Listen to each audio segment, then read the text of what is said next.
अस्सलाम वालेकुम, मैं doctor Ghazala Bashir, CEO Hashmi medical and ICSI centre. I am consultant gynaecologist and ICSI specialist.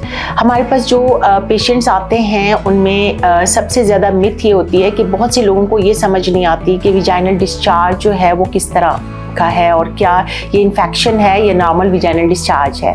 तो इसमें बैक्टीरियल विजिनोसिस पे आज हम बात करेंगे, जिसमें कि बैक्टीरियल विजिनोसिस बहुत ज़्यादा कॉमन है।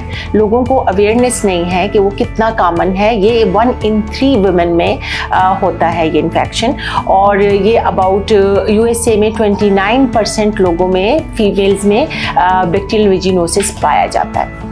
इसको हम क्या डिफरेंस करेंगे? मोस्टली जो वुमेन होती हैं, औरतें होती हैं, वो बैक्टीरियल वेजिनोसिस और यीस्ट में, जो कि कैंडिडिया जो वाइटिश डिस्चार्ज होता है, उसमें डिफरेंस नहीं कर पाते।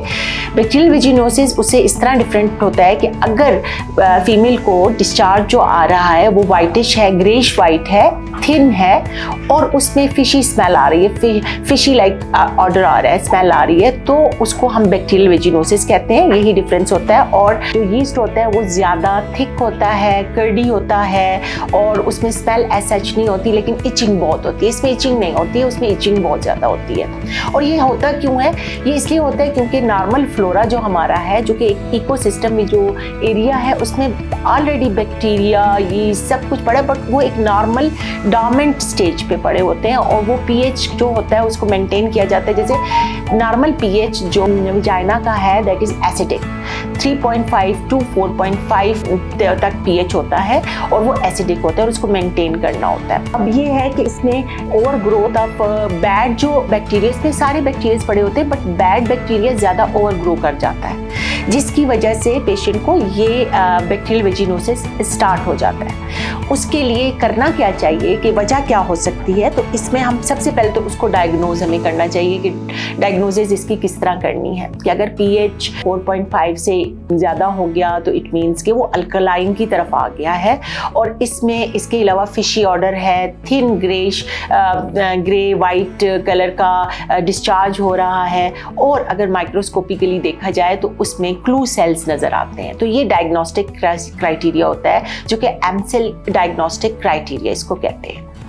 इसमें फिर क्या करना चाहिए फीमेल्स को? क्या क्या वजूहात क्या हो सकती हैं? तो वजूहात ये ज़्यादा होती हैं कि पेशेंट जो है, अगर उसकी इम्यूनिटी लो हो जाती है, सबसे पहले वो ज़्यादातर ये होता है अगर एंटीबायोटिक्स बहुत ज़्यादा इस्तेमाल कर रही हैं, या डूशेस, कुछ लोगों को सफाई की कुछ ज़्यादा ही आदत होती है, तो वो जो सोप होता है वो बहुत ज़्यादा, जो परफ्यूम सोप्स होते हैं या मेडिकेटेड ज़्यादा होते हैं, वो इस्तेमाल करना शुरू कर देते हैं, जो कि बिल्कुल नहीं करना चाहिए। और फैब्रिक पे भी होता है कि अगर पैंटीज जो हैं वो सिल्की हैं, उससे भी, क्योंकि उसमें भी मॉइस्चर का प्रॉब्लम हो जाता है, तो pH थोड़ी सी चेंज होती है। जो ही pH चेंज होती है तो फिर उस वजह से बैक्टीरियल वेजिनोसिस ज़्यादा आगे आ जाता है। तो एडवाइस यही होती है कि आप थ्रू आउट खामखा एंटीबायोटिक्स इस्तेमाल ना करें, कि खामखा आप एंटीबायोटिक्स शुरू कर दिया और बहुत ज़्यादा शुरू किया हुआ है।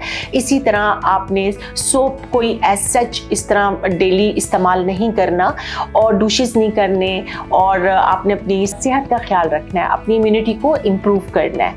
और अगर फिर भी आपकी चीज़ें सेटल नहीं हो रही, तो मैं तो ये कहूँगी कि डाइट में आप ज़्यादा दही का, प्रोबायोटिक्स जिस चीज़ों में है वो ज़्यादा इस्तेमाल करें, दही इस्तेमाल करें, लस्सी लें। ये भी ज़्यादा इफ़ेक्टिव होता है बैक्टीरियल वेजिनोसिस को इम्प्रूव करने के लिए, ठीक करने के लिए।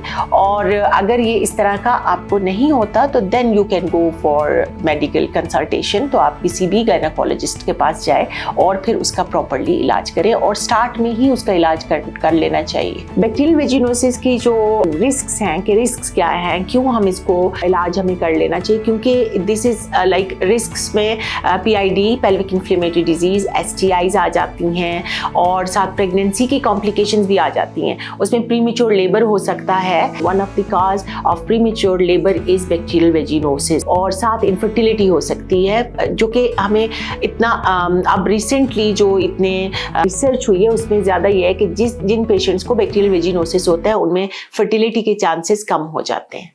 Thank you.